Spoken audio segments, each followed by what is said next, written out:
আসসালামু আলাইকুম বন্ধুরা, কেমন আছেন সবাই? আশা করি অবশ্যই ভালো আছেন। তো যারাই এমসিকিউ পাস করেছেন, লিখিতর প্রস্তুতি নিচ্ছেন, আগামী মাসের 27 অথবা 28 তারিখে হওয়ার সম্ভাবনা আছে লিখিত পরীক্ষাটা, যদি হল পাওয়া যায়।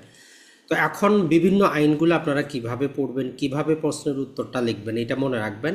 নানা প্রকার কনফিউশন আমাদের মাঝে আছে, ওই জন্য আমরা কি করি না, ভালোভাবে প্রস্তুতি নিচ্ছি না। মনে রাখবেন, আপনি কোথাও কোচিং করেন আর না করেন, যেহেতু এটা লিখিত পরীক্ষা, এটা আপনার উপর নির্ভর করে। সর্বপ্রথম দায়িত্ব হচ্ছে আপনি এমসিকিউর মতো করে যে ধারাগুলো পড়ছিলেন ওই ধারাগুলো মনে রাখবেন। আর দ্বিতীয় কথা হচ্ছে ওই ধারার ভিতরে মূল উপাদান জিনিসটা মনে রাখবেন। আর যখন আপনি লিখিত পরীক্ষায় লিখবেন, আইনের শর্ট নামগুলো লিখতে পারবেন না। এই যে সিপিসি, সিআরপিসি এরকম লিখলে চলবে না, নাম্বার কাটা যাবে। The code of civil procedure 1908 total শব্দটা লিখবেন, অথবা বাংলায় দেওয়ানি কার্যবিধি 1908 এই শব্দটি লিখবেন।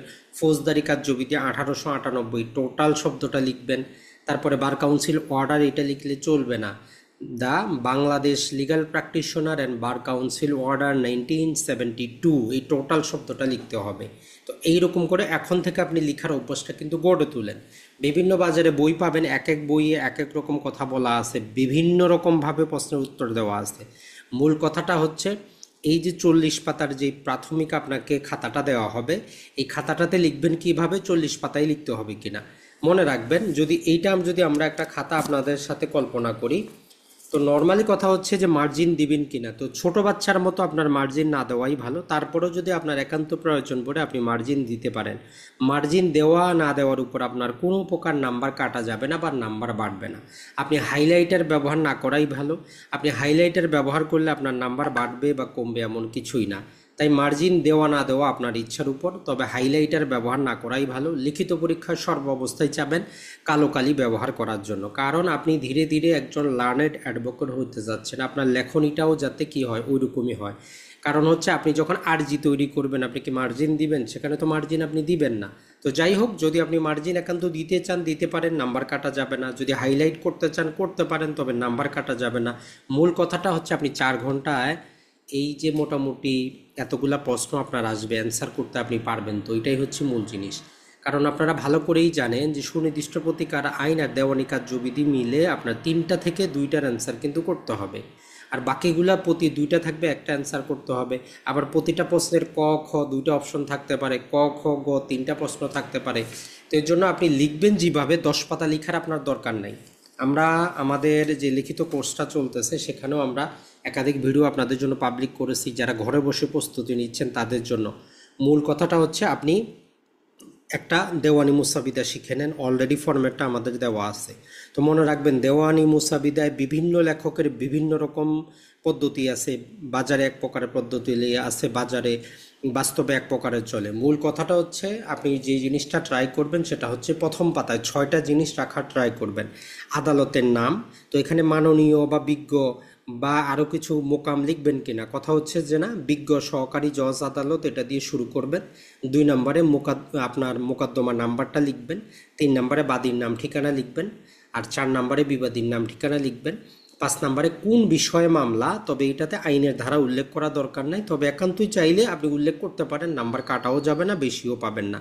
আর মামলার যে নালিশি সম্পত্তির মূল্য বা তায়েদারটা উল্লেখ করবেন। এই 6টা জিনিস যাতে আপনার প্রথম পাতায় থাকে। এরপর যথারীতি আপনি শুরু করবেন বাদীর নিবেদন, এই যে তারপরে ঘটনার বিবরণ উল্লেখ করতে করতে মনে রাখবেন সেখানেও যাতে মোটামুটি 5টা জিনিস থাকে। একটা হচ্ছে ঘটনার বিবরণ, কজ অফ অ্যাকশন অ্যারাইজ করবেন, মামলার কারণটা কি, মামলার কারণ থেকে তামাদির মধ্যে মামলাটা দায়ের করতেছেন। এরপরে আপনার স্যুটটা ভ্যালু আপনি প্রপারলি করলেন, স্যুট ভ্যালু মোতাবেক আপনি কোর্ট ফি প্রদান করলেন। আর যেই আদালতে মামলাটা দায়ের করতেছেন ওই আদালতের এখতিয়ার আছে।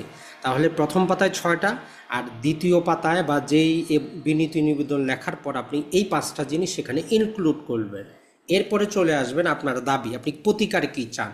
প্রতিকারের সর্বাবস্থায় 3টা জিনিস চাবেন। 1 নম্বর জিনিসটা হচ্ছে মূল প্রতিকারটা, যে চুক্তি প্রবল, চুক্তি বাতিল, দলিল সংশোধন না কোনটা, সেটা চাবেন। দ্বিতীয় হচ্ছে মামলার যে একটা কস্টিং আছে, একটা খরচ আছে, এটা আপনি দাবি করবেন। আর কোনো প্রকার ক্ষতিপূরণ যদি আপনার পাওয়ার হকদার হন সেটা দাবি করবেন।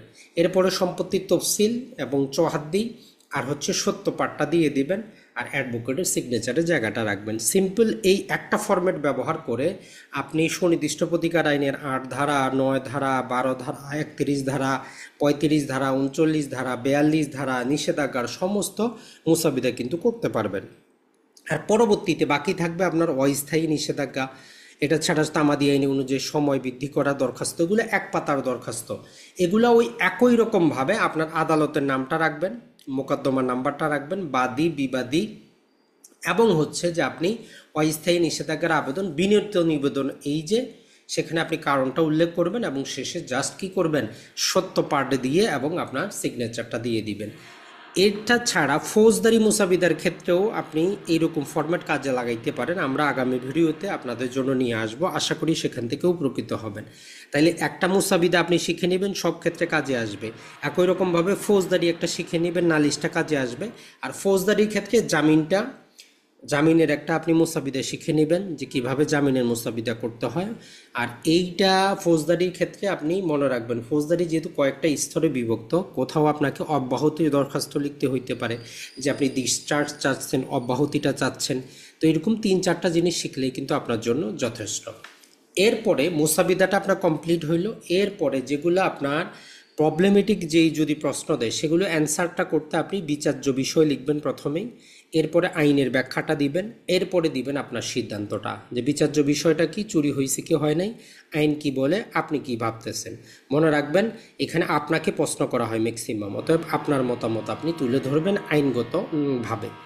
এটা ছাড়া যদি আপনার যেমন ধরেন যে বার্ডেন অফ প্রুফ বর্ণনা করেন, অথবা তামাদি আইনে আসলো লিগ্যাল ডিসেবিলিটি বর্ণনা করেন, এক্ষেত্রে সুন্দর করে টোটাল আইনের নামটা লিখবেন। তামাদি আইন 1908, অথবা আমাদের সাক্ষ্য আইন 1872, এরপরে এর এত ধারা, এইভাবে করে লিখবেন।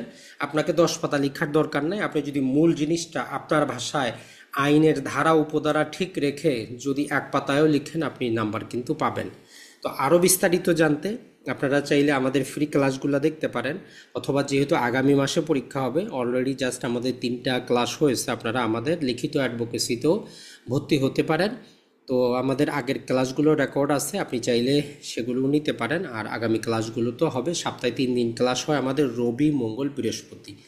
আশা করি এখন যে ভয়টা আপনাদের আছে লিখিত পরীক্ষার, সেটা থাকবে না।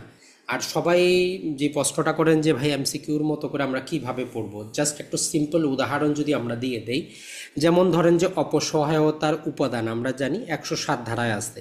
তো আপনি জাস্ট মনে রাখবেন যে পেনাল কোড অপসহায়তা 107 ধারা। আমরা বলি যে এসিআই কোম্পানি, মনে রাখেন ACI, আইতে হচ্ছে ইনস্টিগেশন, সিতে হচ্ছে কনস্পিরেসি, এতে হচ্ছে এডিং করা। তাহলে আপনার টোটাল জিনিসটা মনে রাখলো।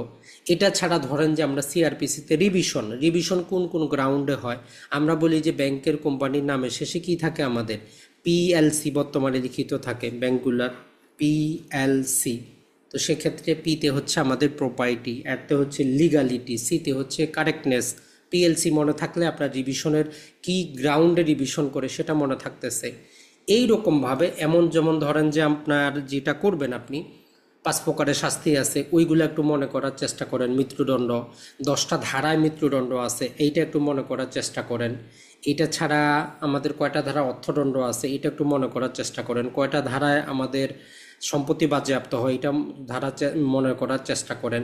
এটা ছাড়া প্যানাল করে আসলে ওই হত্যা, নরহত্যা, এটা ছাড়া এই যে সম্পত্তি রিলেটেড অপরাধগুলোর ক্ষেত্রে সবগুলো আপনাকে পড়তে হবে, মূল উপাদানগুলো। শাস্তি সবগুলো মনে রাখার দরকার নাই, আপনি মূল উপাদানটা পড়লেই কিন্তু চলবে। সাক্ষ্য আইনের ক্ষেত্রেও ধরেন যে আপনার ওই যে primary, secondary, public, private, estoppel, burden of proof, এটা ছাড়া সাক্ষীর যোগ্যতা, এটা ছাড়া জাজমেন্টগুলো প্রাসঙ্গিক কিনা, চরিত্র প্রাসঙ্গিক কিনা, অ্যাডমিশন এবং কনফেশন, এই কয়েকটা জিনিসই গুরুত্বপূর্ণ। এটা ছাড়া আর ইঙ্গিতবাহী প্রশ্ন, যে আমরা চরিত্র হনন, বিচারকের ক্ষমতা, অ্যাডমিসিবিলিটি, এই কয়েকটা কনসেপ্ট যদি আপনার ক্লিয়ার থাকে, আপনি নিজেই থেকেই লিখতে কিন্তু পারবেন। ভালো থাকবেন, সুস্থ থাকবেন। আসসালামু আলাইকুম।